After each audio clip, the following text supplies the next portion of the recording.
Bonsoir à tous et bienvenue aux Échos du Vatican.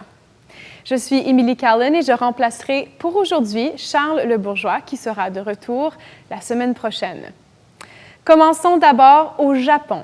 Le pape François a envoyé une lettre aux évêques japonais alors que le préfet de la Congrégation pour l'évangélisation des peuples, le cardinal Fernando Filoni, est en visite pastorale dans le pays jusqu'au 26 septembre. Dans sa lettre, le Saint-Père a insisté sur le besoin urgent au Japon de renouveler constamment son choix pour la mission de Jésus et soit sel et lumière. Il a rappelé la longue lignée de martyrs et de confesseurs japonais qui ont offert leur vie pour la foi. Pendant sa visite, le cardinal Filoni se rendra dans les grandes villes, Nagasaki, Hiroshima et Tokyo notamment, où il rencontrera les évêques et prêtres, séminaristes religieux et religieuses, ainsi que des laïcs, et il célébrera la messe. Ce sera aussi l'occasion pour ce prélat de visiter certaines régions affectées par le tsunami où œuvre maintenant Caritas Japon, la main caritative de l'Église dans ce pays. Moins de 1% de la population au Japon se dit catholique. Il y a en tout 16 diocèses et 870 paroisses. Monseigneur Isao Kikuchi, évêque de Niigata, au nord-ouest du pays, et président de Caritas Japon, a souligné certains défis de l'Église japonaise aujourd'hui. Entre autres, il estime que la population est vieillissante. Gérer les paroisses devient donc une tâche un peu plus difficile, dit-il. Il y a aussi une crise de vocation à la prêtrise et à la vie consacrée. Ce phénomène reflète par contre ce qui se passe au Japon, dit-il, où la pratique religieuse en général diminue en raison d'un style de vie frénétique. Le pape François a de plus mentionné dans sa lettre le taux élevé de divorce, de suicide, le relativisme moral et une obsession pour le travail. Le Saint-Père, bien sûr, se préoccupe de la condition des pauvres, des marginalisés et des exclus. C'est pourquoi la visite du cardinal Filoni est un signe d'espoir, selon l'évêque japonais. Il espère surtout que sa présence réaffirme et encourage les séminaristes sur leur chemin vocationnel. Au Vatican, maintenant, parmi ses audiences cette semaine, le Saint-Père a reçu des missionnaires du Sacré-Cœur de Jésus qui participent à leur chapitre général à Rome. Cette congrégation a été fondée au milieu du 19e siècle en France. Aujourd'hui, par contre, la majorité des missionnaires sont anglophones et la congrégation est présente dans 55 pays. Il avait pour eux un mot d'encouragement face aux défis auxquels ils font face aujourd'hui. Le pape est revenu sur le thème choisi pour leur chapitre, tiré d'un évangile de Saint Jean, « Tu as gardé le bon vin jusqu'à maintenant ». C'est pour ces missionnaires un appel à actualiser et donner fécondité au charisme de leur fondateur dans un monde aujourd'hui en mutation. Les nouvelles instances de l'engagement d'évangélisation de l'Église, dit le pape, sont les conditions qui demandent et rendent possible de nouvelles façons d'offrir le bon vin de l'Évangile afin de donner de la joie et de l'espérance à beaucoup. Leur première mission était de propager la dévotion au Sacré-Cœur de Jésus. C'est donc de faire connaître l'amour tendre et miséricordieux de Jésus pour tous, a affirmé le Saint-Père. Il a invité les missionnaires de continuer à aimer avec un cœur humain, de prendre soin des brebis perdues et blessées, des plus faibles et les plus pauvres. Il les a de plus rassurés. Bien que dans certaines parties du monde, les vocations ont diminué, ailleurs, elles connaissent une hausse. Il leur a aussi dit de trouver réconfort surtout dans les œuvres de l'Institut, l'éducation des nouvelles générations. Pour conclure, le pape leur a donné des conseils. Vivez entre vous une véritable fraternité, n'ayez pas peur d'agrandir votre communion avec les laïcs et ne cédez pas au mal du cléricalisme. En fin de semaine, le Saint-Père a reçu au Vatican des membres de l'Association italienne des opérateurs du spectacle itinérant. Ils étaient environ 120 membres rassemblés dans la salle Clémentine. Pas la première fois, par contre, que le pape accueille des artistes itinérants au Vatican. Pendant l'année de la Miséricorde, un jubilé spécial avait été organisé en leur honneur. Il les avait appelés des artisans de la fête, du merveilleux, des artisans du beau. Cette fois-ci, il est revenu sur la mission unique de ces artistes. Bien qu'un travail parfois difficile, le pape reconnaît la valeur sociale de leur art. Il les a donc encouragés dans leur mission de répandre la beauté et la joie. Voici un extrait de son discours à la délégation vendredi dernier. Le pape les a encouragés à poursuivre leur mission malgré les difficultés rencontrées sur le chemin. Il leur a dit savoir combien le travail itinérant n'est pas aisé. Il leur a ensuite demandé de poursuivre cette tradition avec les rencontres et le désir de se connaître et de se rendre messagers de la joie qui plaît à Dieu et qui vient de lui.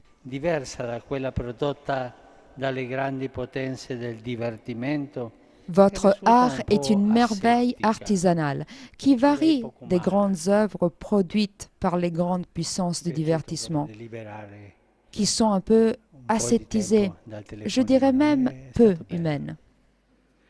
Vi confesso che io preferisco la vostra, che profuma maggiormente di stupore e di incanto. Je vous confie que je préfère vos créations, qui dégagent plus d'émerveillement, d'enchantement, et qui est le fruit d'heures et heures de dur travail. Un manège qui ne finit pas d'étonner et d'engendrer de la joie chez les petits et les grands. Les grands aussi retrouvent la joie de l'enfance. Ils redeviennent enfants et retrouvent ainsi les sensations de l'enfance. Un membre du corps diplomatique du Saint-Siège a été rappelé à Rome. Le prêtre en question était diplomate à Washington et est soupçonné d'avoir consulté des images de pornographie juvénile. Il réside présentement dans la Cité du Vatican. La secrétaire d'État a partagé ces informations avec le promoteur de justice. Il a donc lancé une enquête au niveau international. Dans un communiqué de presse, le Saint-Siège a indiqué que cette enquête est protégée par le secret de l'instruction. Le secrétaire du Saint-Siège pour les relations avec les États, Monseigneur Paul Richard Gallagher, est revenu d'une visite en Iran. Une visite qui a duré 4 jours, du 6 au 9 septembre dernier. Il a rencontré, entre autres, le ministre iranien pour les Affaires étrangères, Mohammad Zarif, ainsi que le ministre de la Culture et de l'Orientation islamique. Plusieurs sujets ont été abordés pendant ces rencontres.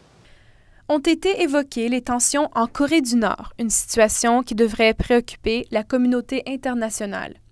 La menace est réelle, a expliqué Monseigneur Gallagher. Sur la guerre en Syrie et en Irak et la situation des chrétiens au Moyen-Orient, leur avenir est incertain. Plusieurs réfugiés retourneraient dans leur pays d'origine avec une garantie de paix. Les chrétiens, en particulier, devraient avoir le droit de contribuer à la reconstruction de leur communauté. En Iran, surtout, ils voulaient faire avancer la question de la liberté religieuse qui est, selon Monseigneur Gallagher, un sujet fragile. Mais ils ont tout de même discuté de modalités possibles pour faire face à ces problèmes de manière concrète. Ces rencontres ont beaucoup touché à la situation des Rohingyas alors qu'on attend la visite du pape en Birmanie en novembre prochain. Il a réaffirmé la position du Saint-Père qui a ouvertement exprimé sa préoccupation concernant le leadership d'Aung San Suu Kyi, dirigeante du pays. Avec l'aide de l'Église locale en Birmanie, le Vatican cherche à faire respecter les droits des Rohingyas et trouver le moyen de les réintégrer à la communauté. Le Saint-Siège suit de près cette affaire en préparation à la visite du pape. En octobre 2018, les évêques seront à nouveau rassemblés au Vatican pour le synode sur les jeunes, la foi et le discernement vocationnel. En préparation à ce synode, des intervenants et quelques jeunes étaient réunis à Rome du 11 au 15 septembre dernier pour un séminaire sur la condition des jeunes aujourd'hui. Leurs réunions ont eu lieu à la Curie générale des Jésuites. Ils se sont arrêtés sur plusieurs thèmes, dont l'identité, la technologie, l'altérité, la transcendance. Pour l'une des intervenantes de ce séminaire, Thérèse Argot, sexologue et essayiste française, estime que certains thèmes n'ont pas été assez évoqués. Elle est l'auteure du livre « Une jeunesse sexuellement libérée » ou presque. Elle a partagé son expérience sur le terrain au micro de Radio Vatican. En voici un extrait. Non, En écoutant les jeunes, en étant à leur contact, on se rend compte que les choses ont changé, ont évolué. Et là, il faut d'abord que les adultes se rendent compte de la condition des jeunes. C'est le thème de ces séminaires, la condition des jeunes aujourd'hui. C'est pour ça que c'était important, et j'espère qu'on aura une séance de rattrapage bientôt, d'expliquer la condition des jeunes en matière d'affectivité et de sexualité. Les choses ont changé. Par exemple, une chose dont je parle beaucoup parce que c'est important, c'est l'impact de la pornographie sur les adolescents. Alors hier, un des intervenants à qui je faisais remarquer l'ampleur quand même du phénomène me disait « Oh non, mais ça a toujours existé, la pornographie. Et puis on va... bon, aujourd'hui, d'accord, c'est sur les moyens de télécommunication, mais à l'époque, c'était des magazines. Bon, c'est un phénomène qu'on connaît, on n'a pas besoin d'en parler. » Eh bien, c'est faux, absolument faux. Le phénomène est nouveau parce que avec les smartphones, les moyens de télécommunication, ce ne sont plus des adolescents en quête de questionnement qui ont recours à la pornographie, mais ce sont des enfants qui, dès le plus jeune âge, sont biberonnés à ces images qui donnent une certaine représentation de la femme, de l'homme, de la relation, de la sexualité. Et donc, il y a une vision anthropologique qui est donnée par ce vecteur-là. Et cette vision anthropologique est totalement en contradiction avec la vision de la personne humaine que partage et que défend l'Église catholique. Et donc, aujourd'hui, il faut comprendre, par exemple, comment la question de la sexualité et de la pornographie vient empêcher aussi un rapport qui soit dans un rapport d'authenticité à l'autre et puis aussi à Dieu. Donc vous voyez, ce n'est pas une question anecdotique, c'est une question vraiment dans la construction de l'identité. Autre question importante, on a eu un sujet sur l'identité, mais on n'a pas parlé du fait qu'aujourd'hui les jeunes ne se posent plus la question « qui suis-je ?», mais « qui suis-je par rapport à ma sexualité ? Est-ce que je suis homosexuel, hétérosexuel, bisexuel, transsexuel ?» Bref, la question de l'identité, qui est une question tout à fait légitime à cet âge-là et nécessaire, elle se pose par rapport à la sexualité. C'est un problème, parce qu'évidemment, nos fantasmes, nos désirs, nos amours ne nous définissent pas profondément. Nous sommes hommes, nous sommes femmes, et comment est-ce qu'on accompagne cela ? Donc on a un nouveau questionnement, des nouvelles influences qu'il faut prendre en considération. Mais malheureusement, moi, ce que j'ai vraiment découvert dans ce séminaire, ici en vivant une semaine au Vatican, c'est le décalage et le manque de connaissances. Alors, aucun reproche et critique, mais simplement, maintenant, il faut le résoudre, ce décalage-là, et il faut absolument s'emparer de ces questions. Comme il le fait chaque année, le pape François a rencontré les évêques nommés dans la dernière année. Au Vatican, dans la salle Clémentine, jeudi dernier, il s'est adressé à eux. 115 nouveaux évêques ont été reçus pour cette audience à la toute fin d'une semaine de formation. Le mot-clé de son discours, le discernement spirituel et pastoral. Voici un résumé de son allocution.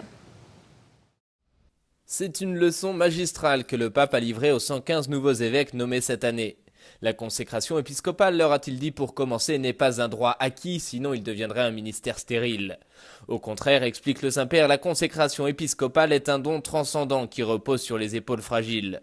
Un don qu'il faut ainsi continuellement cultiver en implorant l'Esprit Saint, car seul celui qui est guidé par Dieu a l'autorité pour être proposé comme un guide pour les autres. Le pape invite ainsi les nouveaux évêques à prier, car c'est seulement dans le silence de la prière que l'on perçoit les traces de son langage et qu'on accède à sa vérité. L'évêque, insiste encore François, n'est ni un patron autosuffisant, ni un pasteur solitaire, peureux et isolé. Il doit écouter et dialoguer sereinement avec leurs frères évêques, prêtres, diacres et tous ceux qui peuvent offrir une contribution utile. Le souverain pontife met aussi en garde contre le narcissisme. Il demande aux évêques de l'humilité, car Dieu, leur dit-il, était déjà présent dans votre diocèse quand vous y êtes arrivés, il y sera quand vous vous en irez. Le pape demande enfin aux évêques l'obéissance à l'évangile, au magistère, aux normes de l'Église et à la situation concrète des personnes. Le père Thomas Ouzunalil a été libéré la semaine dernière. Ce prêtre salésien d'origine indienne avait été enlevé en mars 2016 au Yémen. C'est arrivé pendant une attaque dans un foyer pour personnes âgées, géré par des missionnaires de la charité à Mascate. 16 personnes ont été tuées, dont 4 religieuses. Cette attaque et son enlèvement ont été attribués à un groupe djihadiste. Le père Thomas était aumônier pour les sœurs. C'était une attaque parmi d'autres au Yémen qui vit une crise politique depuis maintenant 2011. Et mercredi dernier, il a rencontré le pape François en privé à la maison Sainte-Marthe. Il était accompagné de l'évêque de Bombay. Le prêtre de 57 ans a embrassé les mains du pape et s'est agenouillé devant lui. Le Saint-Père, en retour, l'a embrassé et a répété qu'il avait prié pour lui lorsqu'il était en captivité et qu'il continuerait de prier pour lui. Le père Thomas a expliqué à un quotidien italien L'Osservatore Romano qu'il ne pouvait pas célébrer la messe, mais il se répétait les prières chaque jour. Au pape, il lui a dit qu'il priait pour sa mission et le bien de toute l'Église. L'évêque qui l'accompagnait a indiqué que le message du Père Thomas nous rappelle que Jésus est grand et il nous aime.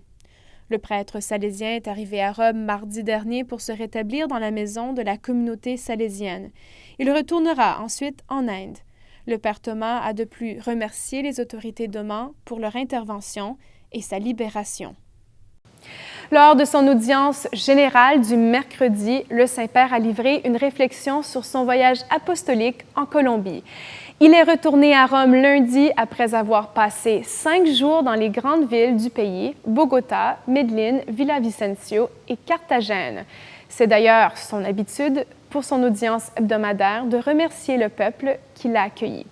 Voici le résumé en français de sa réflexion où il revient sur les moments marquants de sa visite.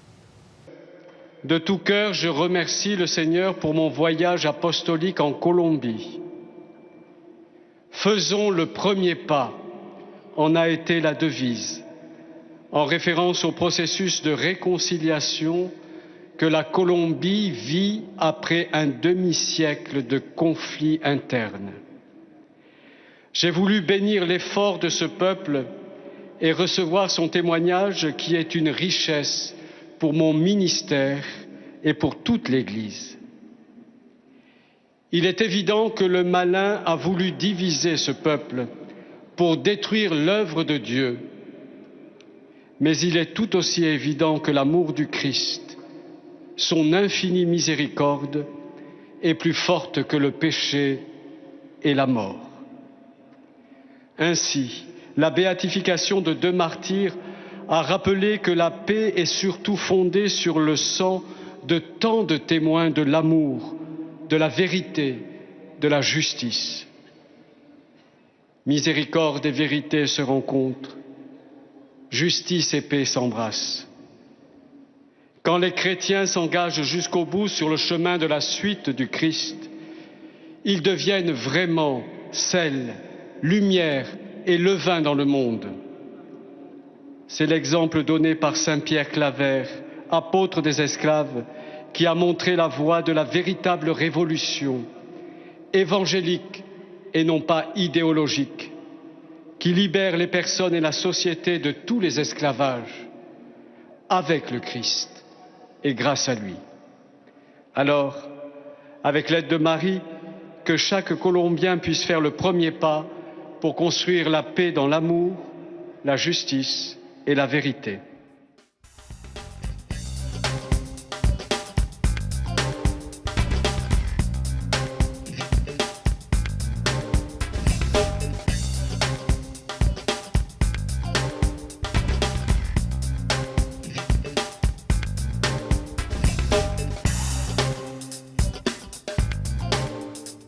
C'est la fin de cette émission. Merci d'être avec nous et à la prochaine.